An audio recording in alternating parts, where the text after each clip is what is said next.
Salutations. Welcome back, Wayfarer. I hope you are doing well. It is 4:20 a.m. in Twilight Zone Old Peking, and your beloved host for the moment. I don't understand why the AirPods just now attempted to interrupt me. That was very strange. As a result, I'm gonna check the feedback loop and see what happened there. Yeah, good looking out, guys. I appreciate you being here. I really do. I hope you're doing well. Whoever you are, wherever you are, and whenever you may be receiving this transmission, we're in the depths of Sagittarius, and I believe Sun in Sagittarius, Moon in Leo. And what do we got? We got about 2 weeks left in Sagittarius. How has your Sagittarius been going? Have you been enjoying yourself, Wayfarer? Wherever you are, whenever you receive this. I don't see the chitter chatter box on this one. So if you are out in the chat box, make sure you're keeping it squeaky clean. Okay, there it is. Brented Vod 8798 says no, hasn't been enjoying Sagittarius. Why is that, Wayfarer? Wherever you are, whenever you are. Can you hear me okay though? We're trying to get to 1,000, guys. Get out there and sub the community, right? Grab your grandma's phone and open up the doobly doo and sub her to Frank Monday so I can get 1,000 subs. Man, we've only got how many left? Let me see here. Ooh,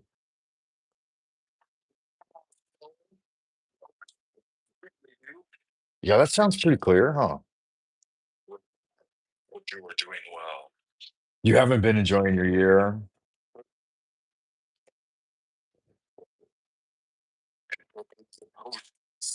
Okay, looks like the feedback loop's okay, guys. So I was just double checking that. Make sure that chit was working. Yeah, tell me, Wayfarer, what's been going on? Why are you having trouble with 2025? It's been all right for me, I guess. I don't know. It is what it is. Um,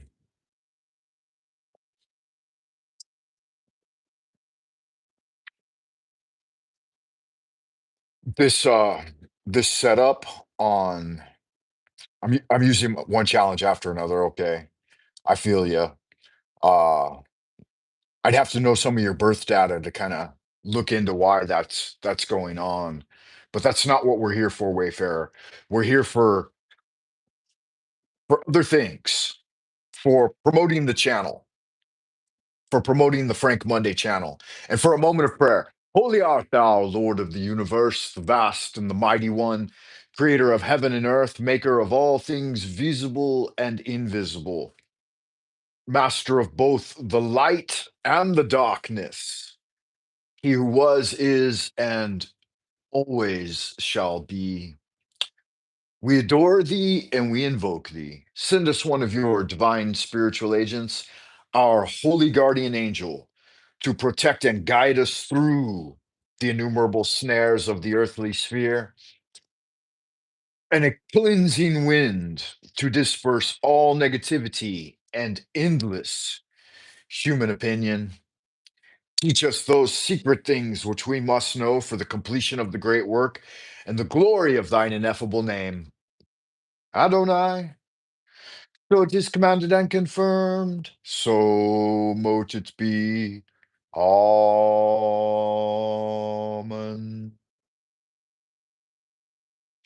Let's get a tarot card for the collective today. Let me grab my tarot deck off of the altar over here. Put out my candle. I'll show you guys what the might as well go ahead and show you guys what first thing in the morning looks like for Frank Monday, right? After I get on up out the bed. Let me see if I can flip that around. Yeah. After I get on up out the bed, I do some qigong, and then I come over here to the altar and light a candle. No incense first thing in the morning because you guys don't want to see that beloved passport, do you? Well, I guess You know, I'm an American, so it is what it is, right? And then I grab the tarot deck and get myself a nice card, right? Woohoo, what's that? All right. I was revealing too much as per usual. That was impromptu and yeah, I just got my passport back yesterday. So now you know more than you should about old Frank Monday. Let's get a timeless card, not timeless, just timed for today. I say timeless because I've been watching a gal here on YouTube who does pretty routine tarot readings. And he does what she calls timeless readings for the collective. I think it's interesting to watch other tarot readers and how they interpret cards and how they do their thing. It's been beneficial for me. I've been doing it for about a year now, I guess. Um, there are quite a few tarot readers out there, some of them pretty good, and I enjoy watching them. Let's get a single card for today's energy. For me going into my day is going to be different than you guys coming out of your day, right? So probably the vast majority of you, hey, free gift from God. Good to see you, man. I hope you're doing well. Welcome, brother, beloved frater. I'd like to consider you one of the OG freighters of the esoteric order of Dagon. Hit that like button, guys. It's good magic. I appreciate that. Yeah, look at that one. The devil. I did a whole video on the devil the other day because he turned up in my tarot reading, right? Let go of your inhibitions. Let your horns show. Get out there and do good magic, man. When the devil card comes up, it's probably time to party, right? Time to get a little bit decadent. Ooh, one flipped over. There we go. Sun and moon flipped over. Very interesting. Together forever. Solo moon. Yeah. So we got a dual energy. And that's interesting too, because the moon's up right now and it will still be up as the sun rises.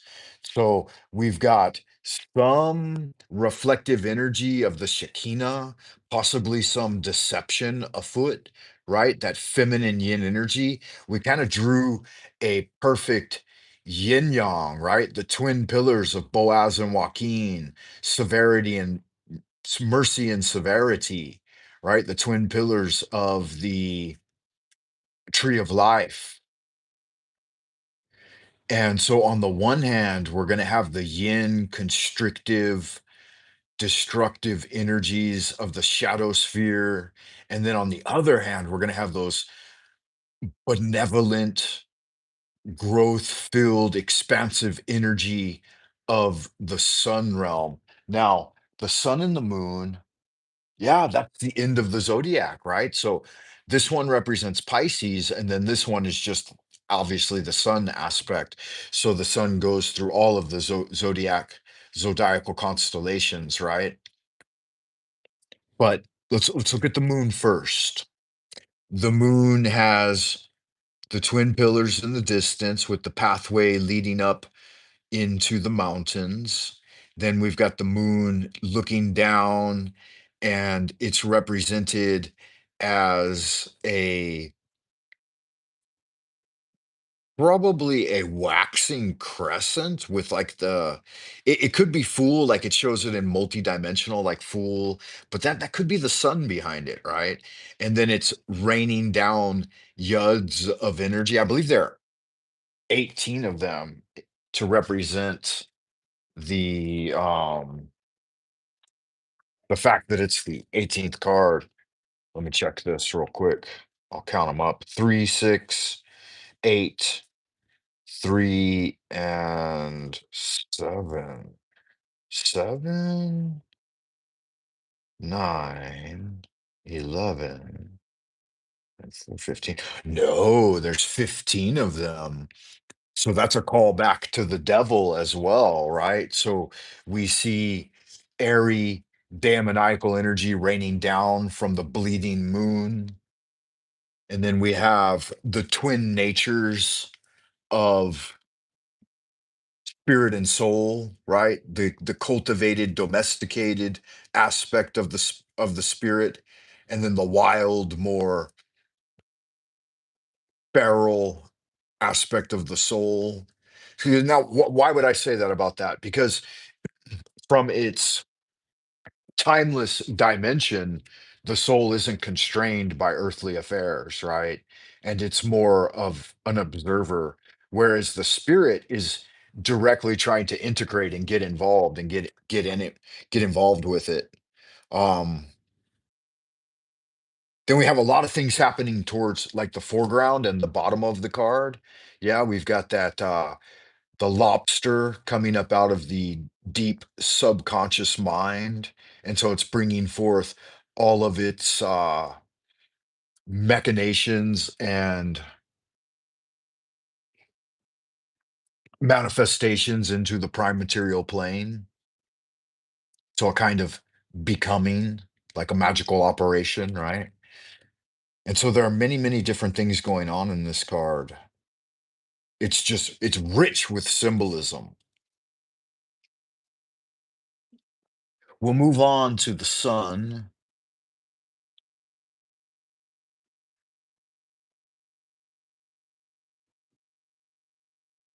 We'll have a look.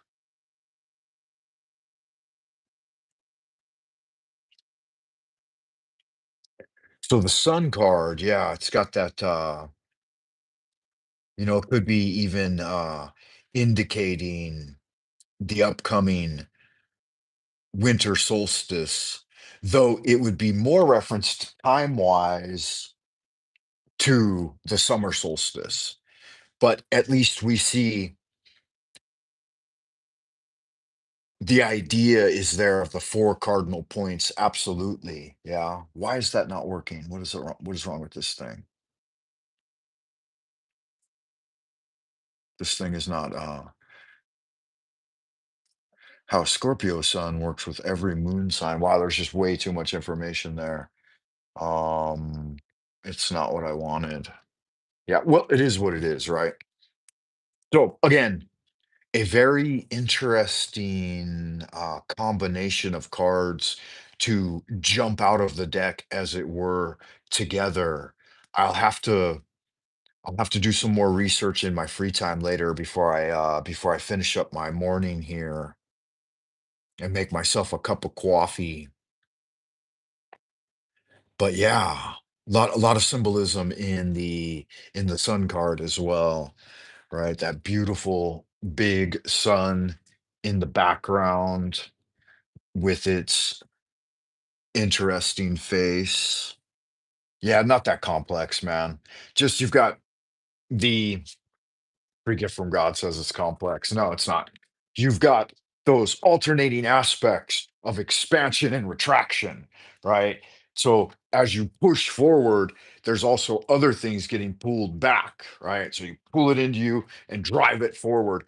You have that expansive, explosive energy of the sun combined with the contracting, pulling energy of the moon. Yeah, the light and the dark, as it were.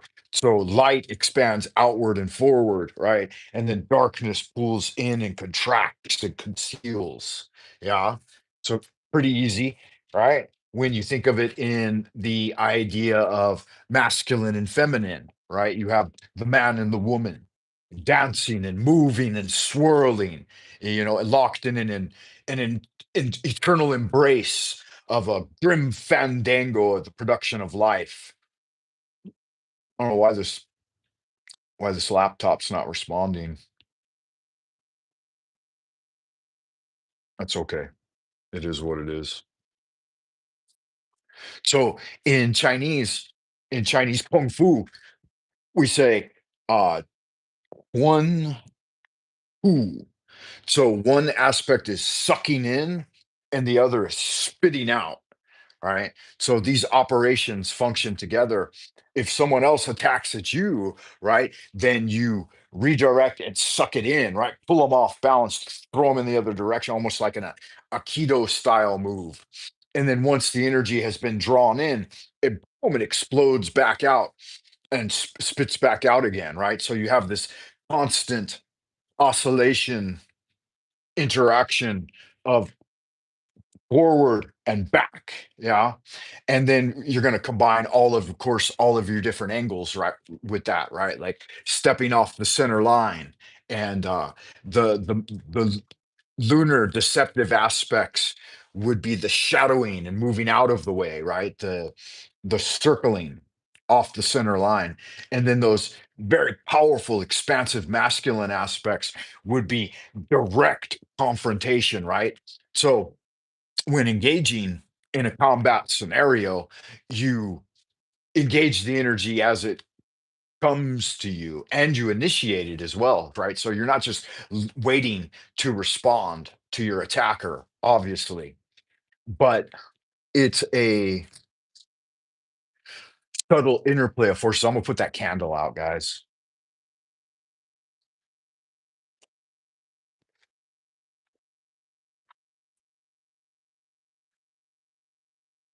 I typically only light a candle long enough to do the fire contemplation ritual after coming out of Dreamland. I've been thinking a lot about this, and I thought I would share some of these ideas with you guys here on the old boob tube, right?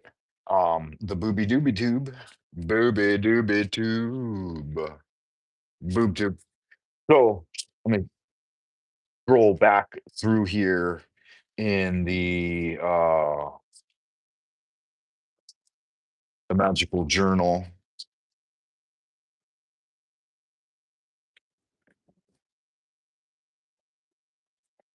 Yeah, so let's see here. Oh, and we'll get the prayer for those 2 cards here in a moment. Yeah, yeah. So, contemplating the ephemeral shadow memories that are left over after dreaming. We go into sleep, and there's a time of there's the downtime, of course, of going into the watery depths of the subconscious mind. And most people will fall and put their head below the subconscious as they go into sleep. And then they'll just kind of float and move about and do not much of anything. Maybe some impressions will come in and push in upon them from the deep abyss of dreamland. But an awakened practitioner will go in and part the veil, as it were, and maintain upright, aware, dynamic life energy, a luminous body of light as they travel into these watery depths. And then many, many things will occur. In fact, you'll be busier and do far more work in dreamland than you ever will in this waking illusion. Yeah. If you're an awakened practitioner, if you've done the work to open up to it. But as you're returning, there are high level angelic and celestial forces that will require, as you pass through thresholds, the various gates of dreaming on return. Typically, depending on how deep you've gone, you'll need to come back just as many, right? And so as you pass by those guardians at the threshold, they will require signs and symbols in order for you to maintain your memory at various depths. So very superficial shadow memories are easier to maintain. They're just beyond the first threshold of dreaming. But a little bit deeper, like Zealator Adeptus level, will require greater levels of work and understanding and encoding to start to bring back some of those really powerful treasures of the unknown realms.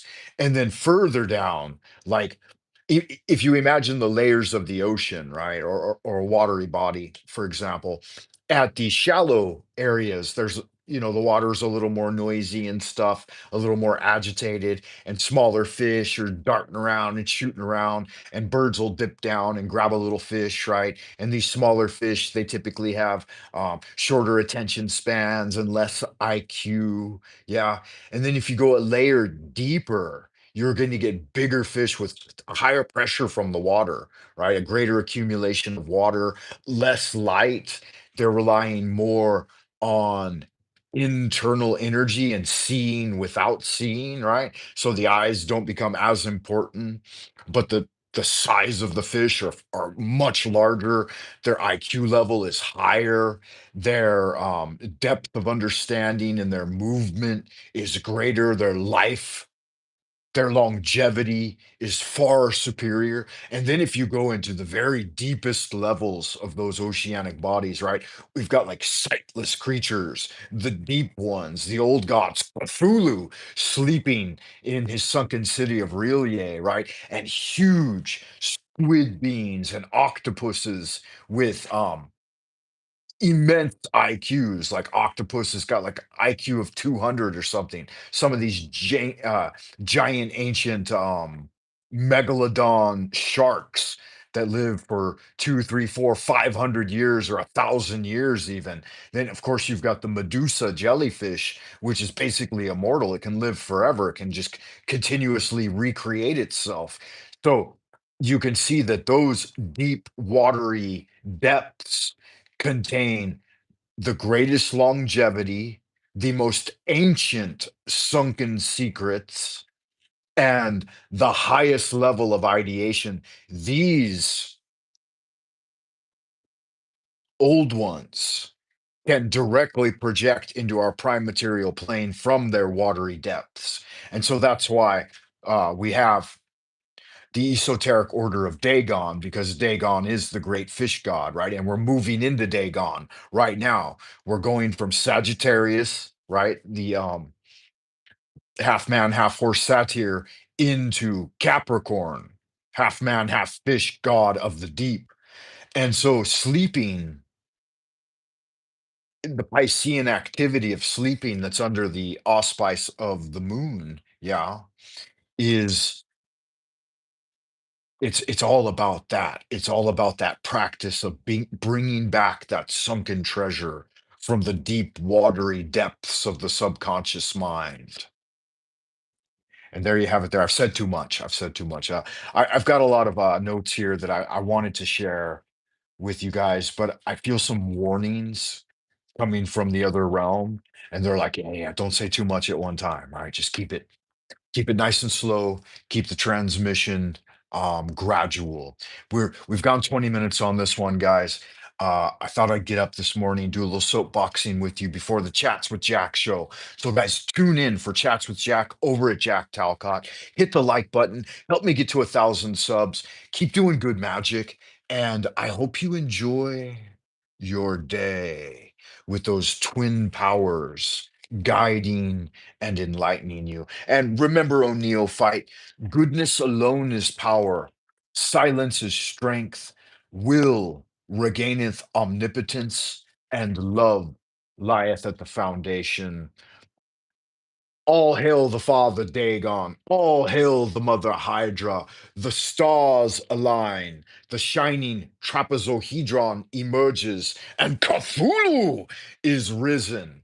Until next time, Wayfarer, ad astra per aspera, I will see you in the abodes of the future. Bye for now.